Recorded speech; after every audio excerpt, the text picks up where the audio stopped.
It's just a vegan diet, man. We'll have a question from the men's side, please. Assalamu alaikum. Thank you very much to the MC for arranging this program. Very interesting. As I was reading through Irfan today, there's a lot of things to read, mind you. I just wanted to know from Sheikh Bamampur, what exactly is deviant Irfan? If it's not Irfan, then if it's deviant, then it's not Irfan. So what is exactly deviant Irfan?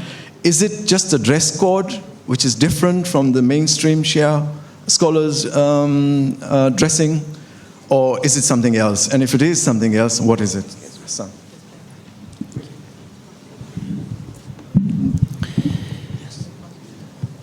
As I said, the problem is that almost, or the majority of the deviations which have come to Islam and especially to Shia faith have come through mystics.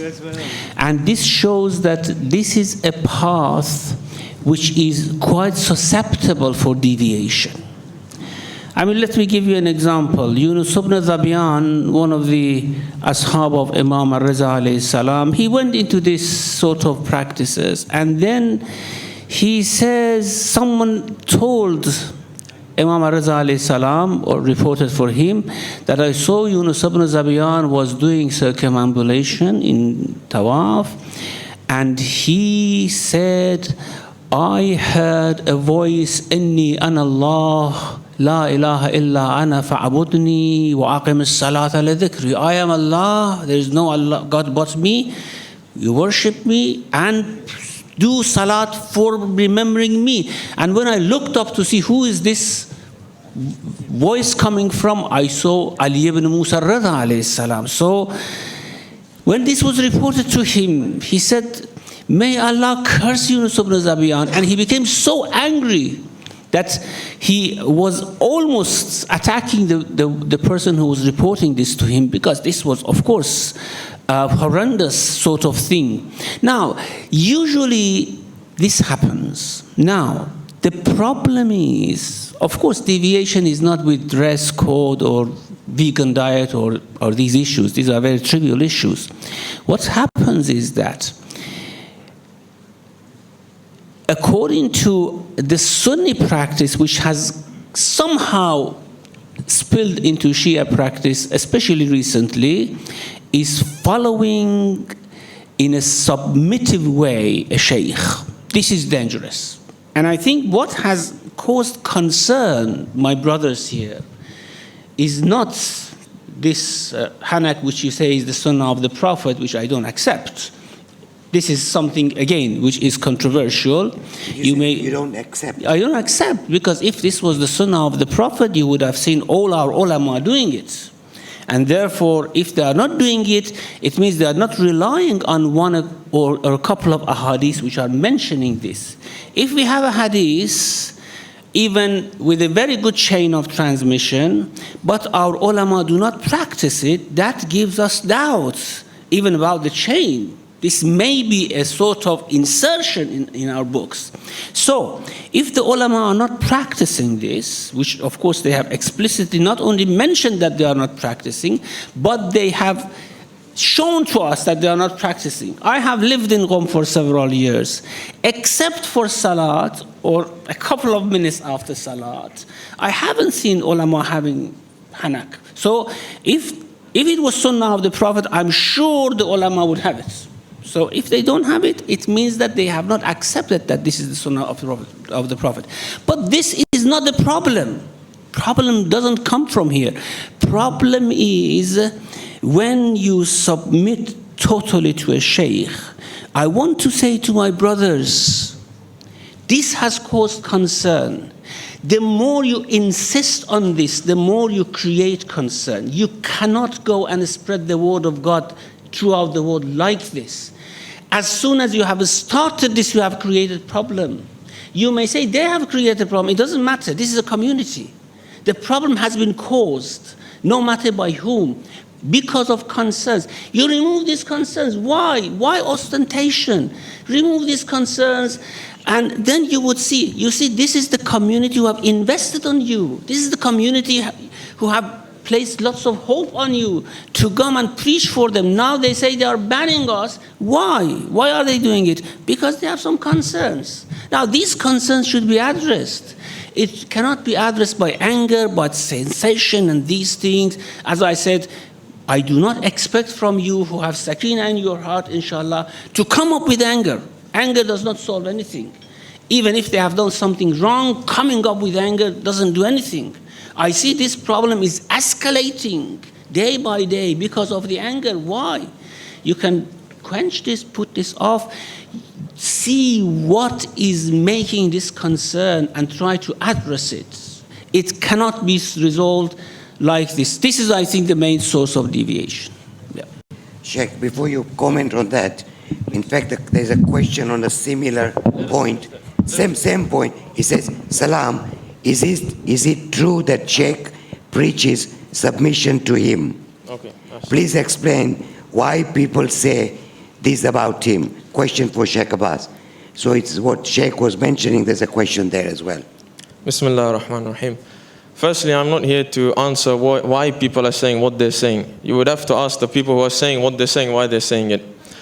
With regards to submission and concerns that are being raised, I myself, as a student of the Hawza in London and Syria and Qum, would expect at the least of any teacher of mine throughout these 8 years of study, that this teacher would come and speak to me, to speak to us, moreover to come and sit face to face with the man which he has concerns with.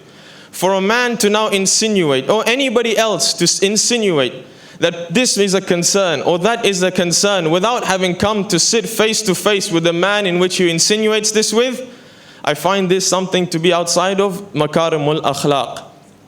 Furthermore, to ever say that you are doing this action or you are doing that action out of anger would mean that you would know the intention behind somebody's action.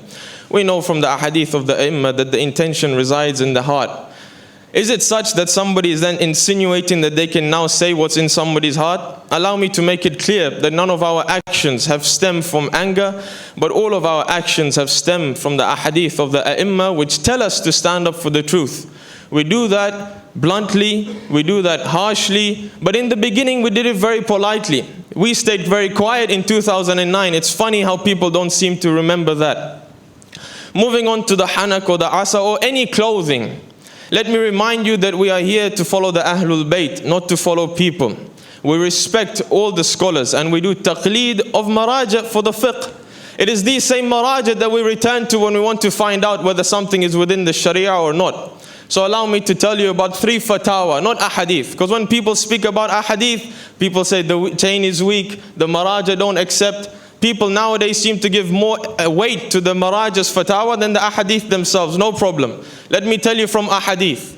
When we met Sayyid Sistani, may Allah prolong his life, face to face, and we asked him about the hanak, he said it is mustahab. And when we asked him, is it only mustahab in salah? He said it's mustahab mutlaqan at all times. When we wrote to Ayatollah Wahid Khurasani, and when we went to his office, and when he wrote on the same paper which we wrote, and his reply came back saying that it is mustahab in salah, and there is no objection in it being worn outside of the salah. And when we went to Ayatollah Al-Uzama Madani Tabrizi and we asked him about the hanak, he says that there is no la rayba, there is no doubt that it is mustahab in salah. Walakin indi, however, in my opinion, it is mustahab mutlaqan at all times. Now if somebody comes and asks, but why is it that this same marja who is telling you it is mustahab is not practicing it? I ask you to please go and ask that marja. I'm not going to reply on behalf of that marja. I have the fatawa in my hands, I follow my maraja, I follow my a'imma. Above all of that, with regards to this notion of submission, allow me to make it very clear to you that the only people that each and every one in this hall should only be submissive to, firstly of course is Allah, but as regards to the people are the a'imma. When the imam tells you to stand, you don't question, you stand. When the imam tells you to sit, you don't question, you sit. He is the sharia. You don't question him whether something that he advised you is within the sharia. He himself is the sharia. As for a fallible man who is guiding you towards Allah, most certainly, without any doubt, whenever anything is given from this man, any advice, any instruction to get closer to Allah, it is taken through the intellect, it is bounced against the Sharia, and once it suffices, that is within the bounds of the intellect, it is within the boundary of Sharia, then it is acted upon. These same leaders who you have asked to lead in your salah, these same leaders you have taken on Hajj, now you are asking them whether or not you look at the Sharia, whether or not you act like sheep.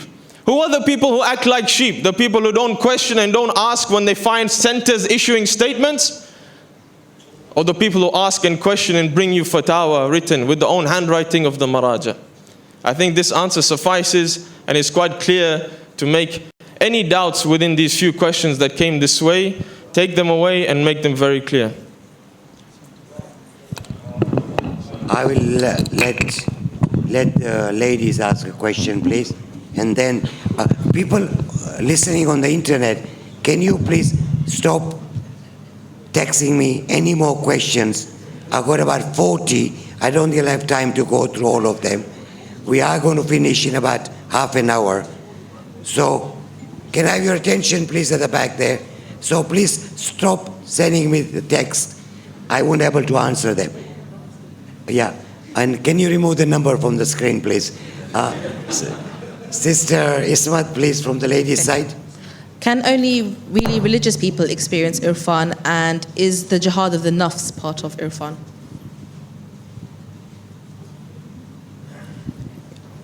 Me? Yeah, sure. Well, unfortunately, Irfan is now becoming a very cheap word. Yes, of course, the main part of Irfan is jihadun nafs, certainly. And what was the first part of your question?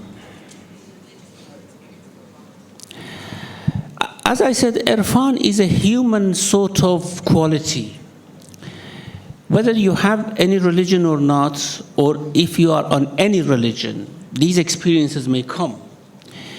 We have Sunni Urafa, Shia Urafa, Christian Urafa, Buddhist Urafa. So it is a human quality. In every religion you have it. However, as I said, it does not give you direction. It only gives you experiences. It gives you an insightful knowledge, which is, of course, very important. Now, therefore, you have to, as the famous mystics have said, you have to not break the shell of Sharia when you go into this tariqah. Tariqah is not something which will give you Sharia. Tariqah cannot even give you theology. They say we arrive at haqiqah, but that haqiqah we see that in different religions differ. So it's again